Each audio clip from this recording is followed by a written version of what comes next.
1. Draw the situation in the passage above.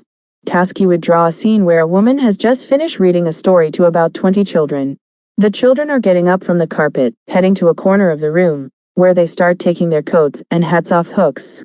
After putting on their coats and hats, the children line up. Drawing suggestion: draw a woman standing with a book in her hand, smiling after finishing the story. Draw children standing up from a carpet, moving towards hooks where coats and hats are hanging. Show some children putting on their coats and hats while others are already lined up. 2. Where are the children going? Answer: the children are likely preparing to leave the room, possibly to go outside or go home, as they are putting on their coats and hats. 3. How do you know? Underline the sentence from the text or circle the clue from your drawing. Answer the sentence: after putting on their coats and hats, the children lined up.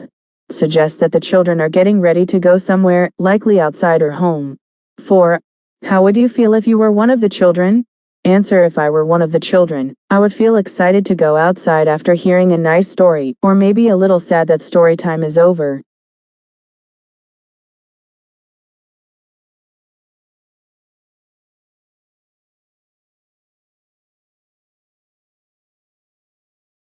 Question 1. Draw the situation in the passage above. Task: the situation involves a boy asking his mother for help to get some items off a shelf.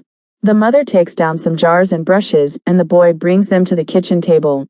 Then, he goes to his mother's desk and takes out a blank sheet of paper, placing it on the kitchen table.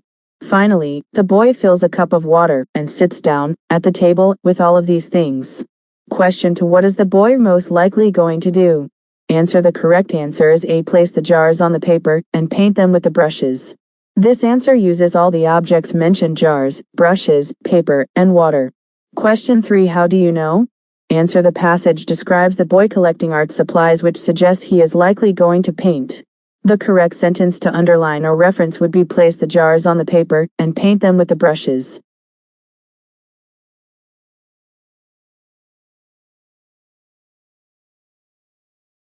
Question 1. Draw the situation in the passage above. Task: the passage describes a class of students walking with their teacher to a special room in their school. The students sit down and a woman reads them a story. After the story, the children begin looking at the shelves of books, each choosing one. The children line up, and the woman scans their books using a special computer. When finished, the children leave with their teacher, while the woman stays in the room. Question 2. What is the woman's job? Answer: the correct answer is B. Librarian.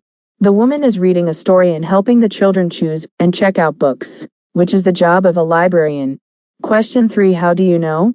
Answer: the text states that the woman reads a story to the children, helps them choose books, and scans the books using a computer.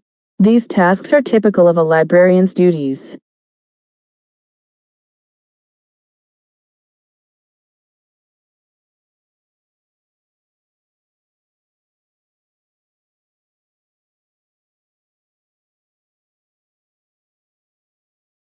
Title: Bull's Magical Adventure. Orientation: Bull was a curious man who always wore a black hat and round glasses. He loved to explore old and forgotten places in the town. One day, while walking through a dusty old library, Bull found a strange, shiny key hidden inside a book. The key was unlike anything he had seen before, and it shimmered with a magical glow. Complication: Bull was excited and decided to find out what the key could unlock. He searched everywhere, trying the key on all sorts of doors and boxes, but nothing seemed to work. Just when Bull was about to give up, he saw a mysterious old trunk hidden in the corner of the library. The trunk was covered in cobwebs and looked like it hadn't been open in years. With a deep breath, Bull inserted the key into the lock. To his surprise, the key fit perfectly. As he turned the key, the trunk began to glow brightly, and when Bull opened it, he found a magical map inside. The map showed the way to a hidden treasure that could make anything Bull imagined come true. But there was a catch: the treasure was guarded by tricky riddles and puzzles. Resolution: Bull followed the map and solved the riddles one by one, using his clever thinking. Finally, he reached the hidden treasure, which was a golden box. When Bull opened the box, he found a small, enchanted coin inside. The coin had the power to make one wish come true. Bull thought long and hard about his wish. In the end, he wished for something simple but meaningful. He wished for the knowledge to help others and make his town a better place. The coin glowed brightly and disappeared, but Bull felt wiser and happier. From that day on, Bull used his newfound wisdom to help the people in his town. He became known as the man who could solve any problem, and everyone respected him for his kindness and cleverness. Bull learned that the greatest treasure was not the gold or riches but the ability to make a positive difference in the world.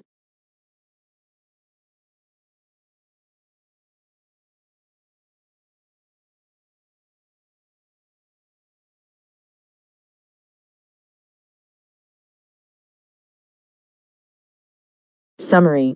Bull, a curious man, finds a magical key in an old library. After searching for what it could unlock, he discovers a mysterious trunk that holds a magical map. The map leads him to a hidden treasure guarded by riddles and puzzles. Bull solves the riddles and finds an enchanted coin that can grant one wish. Instead of wishing for riches, Bull wishes for the wisdom to help others. He uses his newfound knowledge to improve his town, learning that the greatest treasure is making a positive difference in the lives of others.